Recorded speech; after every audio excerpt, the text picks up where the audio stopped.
Welcome to Discover Greater Lansing. Whether you're exploring the rich history of the state capital or indulging in incredible local food, there's always something exciting happening here. Discover living. Discover mobility. Discover downtown. Discover giving back. Greater Lansing offers breathtaking activities and outdoor adventures, ensuring a perfect balance of city life and natural beauty. Discover the warmth. Discover the charm. Discover Greater Lansing. The journey begins now. Hello and welcome back to another edition of Discover Greater Lansing, where we talk about all kinds of great things happening right here in our region. Today there's music in the air as I welcome Courtney Millbrook, and she's with the Lansing Symphony Orchestra. Welcome, Courtney. Thank you for being here. Thanks for having us back. Really enjoy it. So, there's so much we can uncover here, but you're 95 years old. You look great for your age. Thank you. We're feeling pretty good. Looking pretty good. I'm sure so many people know about the orchestra, but LSO, we like to say as school people. But a little bit about the history. 95 years, that's a long time to be here and to bring such world-class music to us. So a little history. Yeah, it's been a wonderful anniversary year, but it's also just, like you said, being 95 years in this community, we feel like such a part of the community and a wonderful asset for this region. Started out kind of as a community orchestra, and it's grown into be a wonderful professional regional orchestra. All the musicians are professional musicians. They audition for their positions. We have a full gamut of concerts, everything from your traditional classical concerts to popular music to small ensembles that perform in churches and bookstores, and so a little bit of everything. Really busy for a 95-year-old, as you said. We're pretty hip, and but also keep our roots traditional. So it's a wonderful organization. And that's what we always say. The Greater Lansing area, you live, work, and play, and the arts and entertainment are so critical to our health and well-being as people and as families. And I love that the diversification of the music, because it's not, as much as I may love, Mozart and Beethoven, the classics, you modernize it and you bring in shows that, that was my music in my day. And talk about how that kind of came about and that transition from traditional classical perhaps to like rock and roll even. Right, yeah. So this season's a great example of that. We most of our seasons have 5 what we would call masterworks or classical concerts. And even within those, there's a lot of variety. So in November we did Rhapsody in Blue, which is celebrated its 100th anniversary, very kind of jazzy but classical piece, along with a new jazz concerto. In January we had a Strauss horn concerto, again really classical standard rep, along with a world premiere of classical music. So that's one way we do it. Another one is with our pop series. This year, super wide variety, our holiday pops, which everyone loves. We had a wonderful community collaboration with Transcendence Performing Arts Center and Bread House Ministries. So a gospel theme for this year's holiday pops, which was really fun.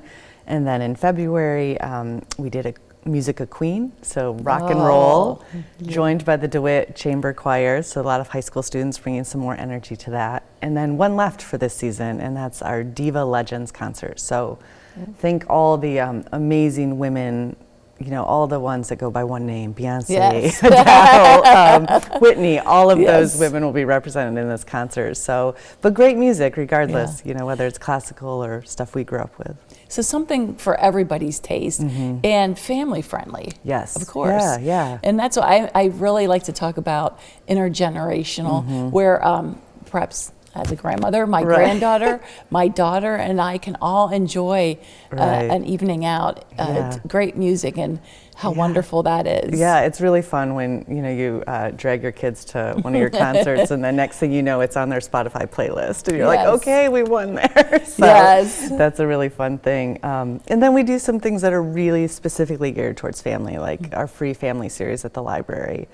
So 1 or 2 musicians go to a local library, and we introduce an instrument to the kids, whether it's a violin or trombone this year, and they play a little bit, but the kids also can come up close and see the instrument and explore it. So just another way to kind of reach out a little bit more into the community. Well, that's really cool. I didn't know that Yeah. that was you've got something out for Little everybody. bit, Yeah, try and, to. And you don't know the impact that has, that child's first experience. We happened to be in my granddaughter, I think, was only 3 or 4 at the time at Lansing Gardens, and they had those big, long, I don't even know what the names of are, those horns that you see in the Swiss Alps. Right, and right. just the trio was, and the impact that had. She still talks about it, and every time we go to the park, Francis Park is what I was thinking of.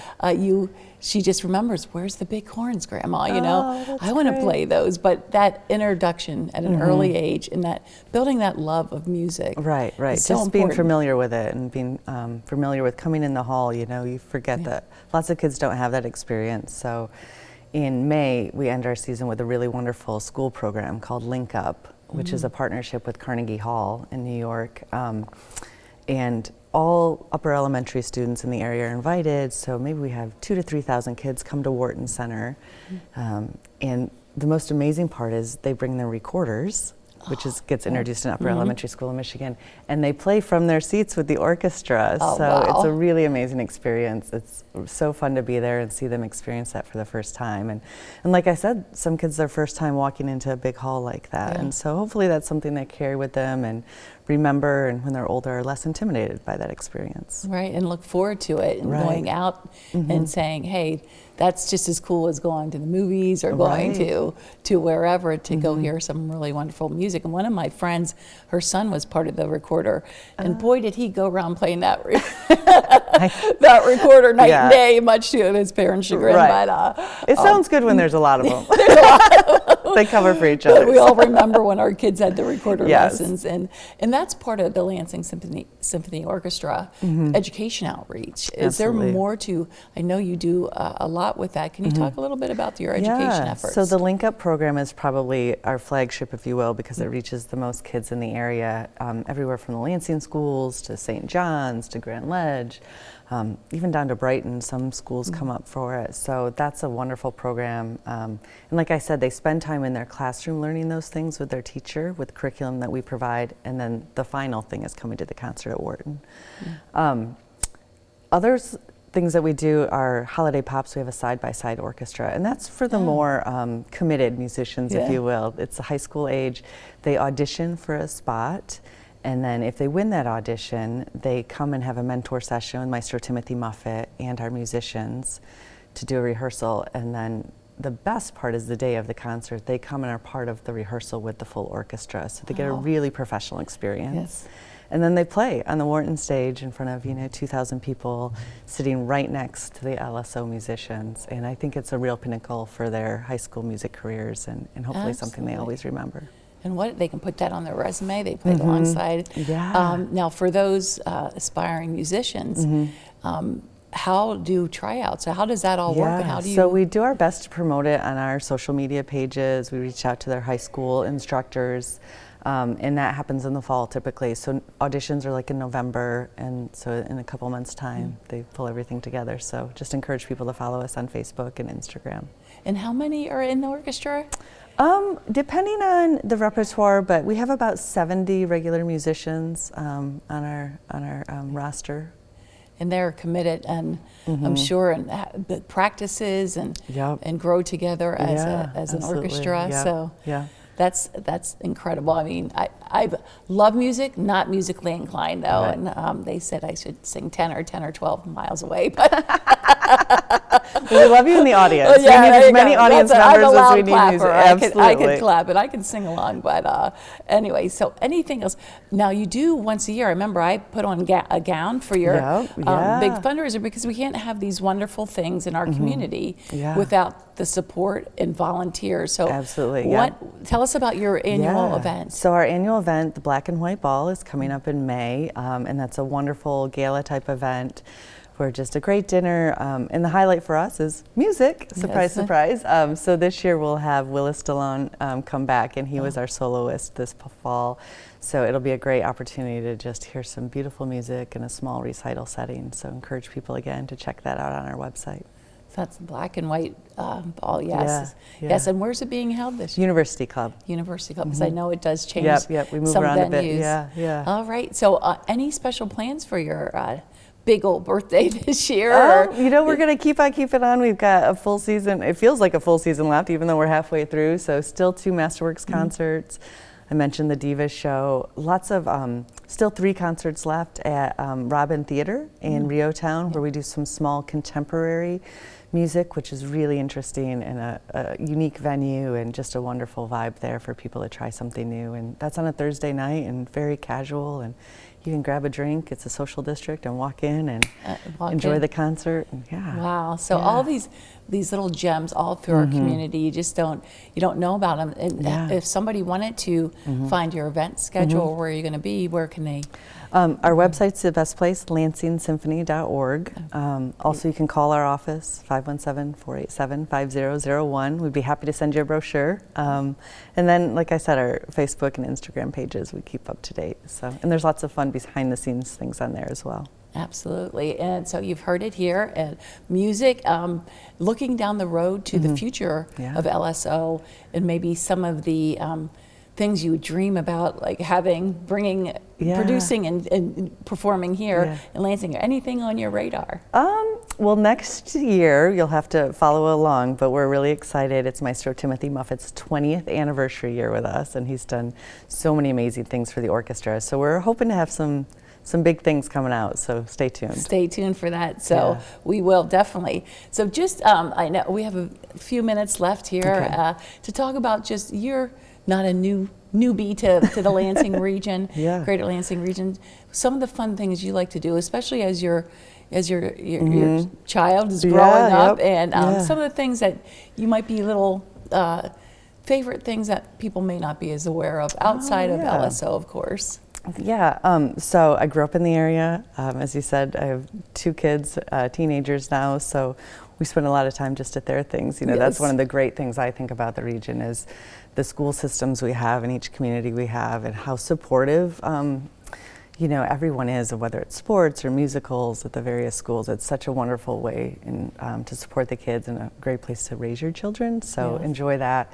Looking forward to the summer, maybe doing a little more golfing, getting back out there with some friends. That's always a nice way to spend some warm months. But I just love to explore the neighborhoods, right? And like I mentioned, we have our series in Rio Town, which is kind of a fun place to pop around if folks haven't been down there in a while, or Old Town, and then go out a little bit further to Grand Ledge or Williamston and enjoy dinner in the theater there. So just loads of things to do, and lots of natural things to do too. I'm not much of a cross-country skier, but people say the parks are great for that. I prefer, like I said, to go for a walk maybe when it's a little warmer out. Yes, I know that it's coming. Yes. I feel it in the air. Forget the snowflakes that may fly in April or whenever, and that, like you said, the schools, it takes, we've had healthcare on the show, we've had entertainment, we've had restaurants, we had all the things. If there's anybody that ever says, I just don't know, there's nothing to do here, we can remind them that there's LSO in itself. We had MSU on talking about how you can get chef cooked food, all you can eat for $13 out on campus, and just make an evening of it. Of course, grab a bite to eat, go see an LSO show. Watch your kids, and just the dynamics of this community that makes us really proud to be here. And anybody we're all ambassadors, right, Courtney? So and a fellow Rotarian as well. Absolutely. So we're spreading the good news, we're volunteering, we're building our community to be as wonderful as it can be. So 95 years. It's just an incredible asset and a plus to our community. So for all those who are involved on your team, any shout outs that you want to give for the different, I know you're the face of LSO. I don't know about that, but I think, as I said, Maestro Timothy Muffet's fantastic. The musicians, absolutely amazing, and are part of the community too, which if you come to a concert, you might recognize some faces on the stage. That's always wonderful. And then we have a small but mighty staff with just 3 folks besides me, with Karen DeChosa and Michael Goodman and Shruti Kedamanu. So we are doing a great job, and I'm just so proud of all we do. And our board of directors, we can't say enough about. They care deeply about the community and the orchestra, and are spending all their time on making it better.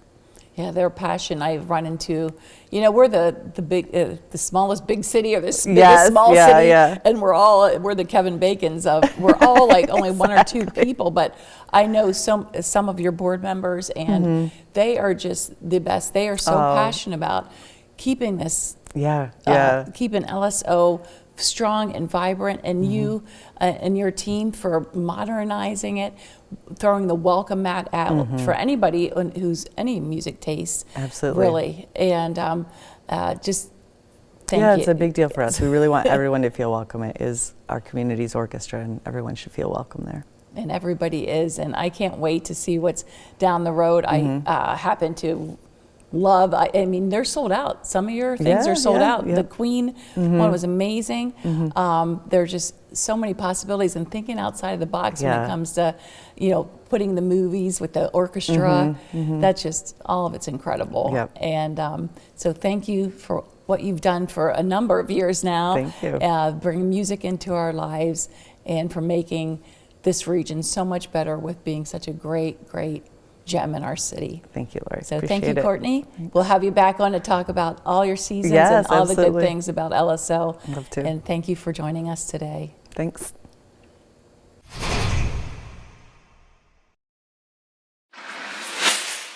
Heart disease is the leading cause of death for men and women globally. To discuss this, we are joined by Dr. Christopher Hansen, a cardiologist at University of Michigan Health Sparrow Heart and Vascular. Dr. Hansen, what are some of the contributing factors that make heart disease so deadly? Unfortunately, there's a number of contributing factors that lead to cardiovascular illness. There's many common medical conditions, such as having high blood pressure or hypertension, having high cholesterol or hypercholesterolemia. There's other risk factors, such as diabetes, which is very common, obesity, obstructive sleep apnea, amongst many other conditions that we see commonly. Then there are individual choices or lifestyle choices that patients make that can contribute to cardiovascular illness, which include using tobacco products like smoking cigarettes, excessive alcohol use, leading a sedentary lifestyle, not exercising, those types of things. Additionally, patients unfortunately sometimes have a genetic predisposition to heart and vascular problems, and any number of these things can lead to cardiovascular illness. What are 3 things people can do right now to improve their heart health?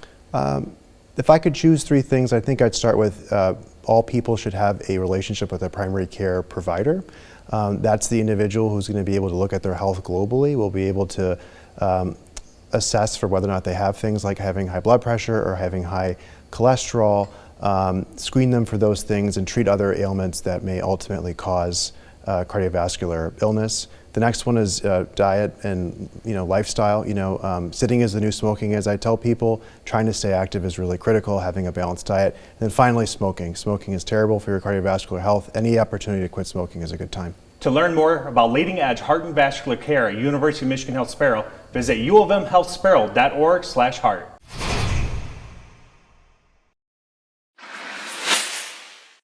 Hi, I'm Julie Thomasma, CEO at Child and Family Charities, and I am so glad to have with me today Katriva Bisbee, President of NAMI Lansing. So thanks for being here with me today. Thank you for having me. Yeah, and so tell us a little bit more about NAMI Lansing. NAMI Lansing is one of 600 affiliates, and we focus on advocacy, education, and support, and providing this support to individuals as well as family members who have been impacted by a mental health condition. So tell me a little bit, how does NAMI work with youth specifically? Yeah, so NAMI does a lot of different things as it relates to working with youth. One of the signature things that we do is provide presentations. We go out to school, other different, maybe possibly faith-based communities where youth are, and we're educating them. And our presentation is called Ending the Silence. Nice. And we want to let individuals know that we need to end the silence, end the stigma that's related around mental health conditions. I love the work that you're doing in the community. So you're going to be part of the nonprofit hub, which is part of Child and Family's new campus.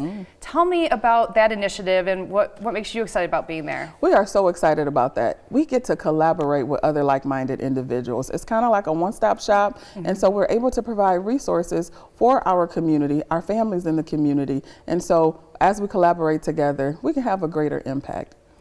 Well, that's awesome. How do we learn more about you and all the great work that you're doing? Yes. So if you want to know more about us, visit our website at www.namilansing.org. And how can a person get more involved? What opportunities would they have? They can fill out an inquiry for volunteering on our website as well. We have a number for them to contact, and someone will give them a call. Wonderful. Well, thank you so much for being here and sharing your mission, and we can't wait to have you on our new campus. Thank you for having me.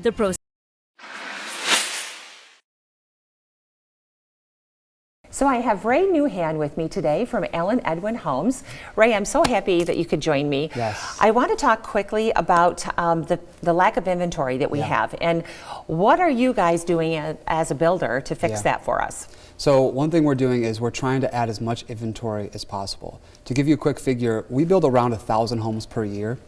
80%, I'll say it again, 80% of those homes are quick move-in homes. So homes that we're building to help flood the inventory or the market with inventory. Nice. And you know, I will say, as a real estate broker in the area, it's very nice to be able to take a buyer that I've been working with into one of your homes. I can put it right into the mix of their purchasing experience.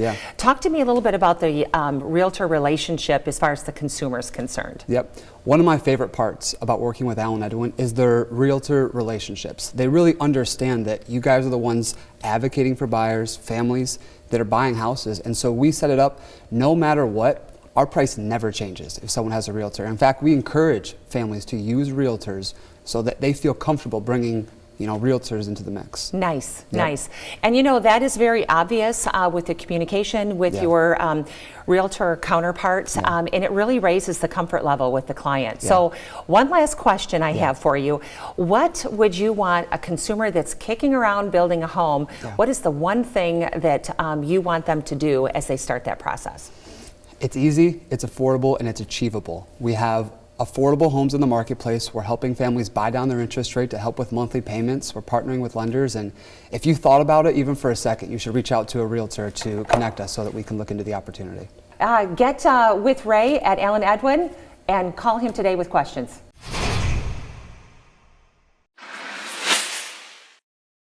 So hello, I am Quentin Tyler, the Director of Michigan State University Extension. When you think about extension, a lot of times we think about, our flagship program, which is 4-H. 4-H is the state's largest youth development organization in the entire state, country, and sometimes even in the world. When we think about Michigan 4-H, a lot of times people think about, only rural kids, right, and farm kids and selling and raising animals. But Michigan 4-H is so much more, and here today we have our state leader for 4-H, Jody Schultz. Jody, can you talk a little bit more about 4-H and what it is? Absolutely. So 4-H is a youth development program for youth ages 5 through 19. Here in Michigan, we have about 160,000 youth that participate in our program. And it's not just from rural areas, it's from urban areas and all sorts of areas throughout Michigan. We also have about 10,000 volunteers that work with kids right alongside of our staff. And those volunteers are an incredibly important part of our program. So Jody, when I think about Michigan 4-H and I think about the program of 4-H, it meets people where they're at, right? And there's so many programs that are part of that. Can you speak to some of those programs? Absolutely. We have programs that fit any interest that youth have. They can participate in 4-H in a variety of different ways, from year-round clubs, special interest clubs, camps, and even in-school and after-school programs. STEM programs, archery, public speaking, you name it, we have it. You all have something new on the horizon at 4-H. Can you talk a little bit about that? Yeah, we have a new license plate that's going to be coming out. Proceeds from that are going to be benefiting our current programs as well as creating new programs for the future and scholarships for kids. We're very proud of our stakeholders and the Michigan 4-H Foundation, who played a big role in being able to bring this forward for us. Thank you. You're welcome. Hi, I'm Chris Swope. I'm the president-elect of the Rotary Club of Lansing, and I'm here with Rebecca Bahar-Cook, who is our current president, and we're going to talk a little bit about some of the grants that our foundation gives out. Rebecca, can you tell me about the grant process? Sure. For our local grants, for 2025, the application period is from February 17th until March 21st. But in other years, if this is being shown later, folks can come to our LansingRotary.org site in February and take a look. And the process is we open up grants to folks, nonprofits in Ingham, Eaton, and Clinton counties. They can get a grant up to $10,000. This year, we're giving away over $69,000 in grants, Wow. so there's lots of opportunity. That's great. Those grants are then reviewed by a committee of folks on our foundation board, and then they decide where that money goes. Okay. So can you tell us a little bit about one of the organizations that's going to get a grant this year? I can tell you about some of the, well, this year I can't tell you because they're just being applied Oh, for. okay. But I can tell you about some of the grants in the past. Okay. So Junior Achievements has received grants in the past to help with young folks in business development. Allen Neighborhood Center has been a $10,000 recipient for their food program, for Hunter House Greenhouse, a whole bunch of different things that they're doing there, pantries. And then also Mid-Michigan Recovery Services received a grant to help folks in recovery get the services they need. Oh, wow. So some great work being done in our community that our Lansing Rotary Club Foundation is part of. So thank you so much for sharing with us, and we'll look forward to continuing this discussion. Thank you. And if you want to check more information, go to LansingRotary.org. CATA's regional mobility solutions make a difference for our community. Hear what our writers and community leaders have to say about the value CATA delivers to the capital city area. CATA brings a lot of value to our region. It helps with consumption and production of goods and services, getting people to work, getting people to places where they can purchase items. It's a very good and needed public transportation system that we have here in our region, and we're lucky to have it here. Well, it's very important to have local businesses support our community. We're interconnected. One really can't survive without the other. And as a business community, it really is our responsibility to make sure that we're supporting each other, that we're bringing meaningful and relevant programs and events to our communities. We want to be able to attract people to our region, retain people in our region. So we want people to be able to live, work, and play here. LAFQ supporting CATA, CATA supporting, LAFQ, the lug nuts where we're standing today. Just our community as a whole is it's vital to the survival of our community. My name is Pat Spike. I am the CEO of LAFQ Credit Union. Part of what really got me thinking about public transportation again, my executives shared a story about their spouse picking up someone that was walking to one of the supplier plants. I believe it was 4:30 or 5:30 in the morning. It was the middle of a Michigan winter, and they don't have a way to work other than their feet. I believe that CATA continues to show up and make sure that our community is served in all different ways, whether it's through seniors, whether it's helping getting people to a shelter, whether it's being a lit up bus in a parade. I think CATA aligns with all those things that make a community a viable, important community. Wow, what another great show and another reason to discover Greater Lansing. So many wonderful things happening in our great, great community. From living, working, and playing, we've got it right here in Greater Lansing. Thanks for joining us.